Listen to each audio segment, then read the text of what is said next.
Wakil Presiden Gibran Rakabuming Raka menyampaikan permintaan maaf saat menemui para pengungsi korban longsor Cisarua, Bandung Barat.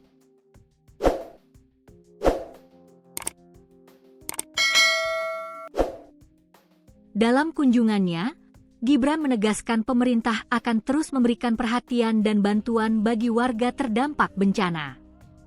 "Saya minta maaf ya Bapak Ibu atas kejadian ini. Ini tim sedang berusaha keras semaksimal mungkin di lapangan," kata dia pada Minggu, 25 Januari 2026. Wapres Gibran bertolak ke Kabupaten Bandung Barat pada Minggu, 25 Januari 2026. Untuk meninjau langsung lokasi bencana banjir bandang dan tanah longsor di Kecamatan Cisarua. Wapres berangkat menggunakan kereta cepat dari Stasiun Halim, Jakarta, sekitar pukul 8 WIB, didampingi Wakil Menteri Lingkungan Hidup Dias Hendro Priyono.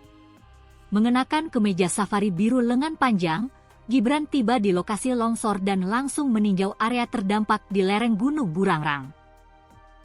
Di lokasi, Gibran berbincang dengan warga yang masih kehilangan kerabat serta berdialog dengan petugas SAR yang tengah melakukan pencarian. Ia kemudian meninjau tenda pengungsian dan berpesan agar kebutuhan kelompok rentan diprioritaskan. Mohon diprioritaskan anak-anak, ibu hamil, lansia, serta kelompok difabel. Makan 3 kali sehari dan obat-obatan harus tersedia, tegas Wapres.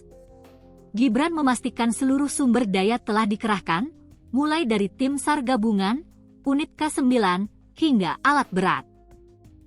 Ia meminta warga bersabar dan tetap berada di pengungsian agar tim dapat bekerja maksimal. Longsor di Desa Pasir Langu, Kampung Babakan Cibudah, terjadi Sabtu, 24 Januari 2026, dini hari akibat hujan deras. Material longsoran menimbun permukiman warga, menimbulkan korban jiwa dan puluhan orang hilang.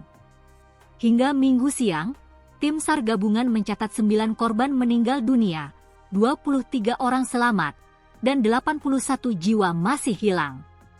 Total warga terdampak mencapai 113 jiwa dari 34 kepala keluarga. BNPB menyebut kondisi tanah yang labil menjadi tantangan utama dalam pencarian.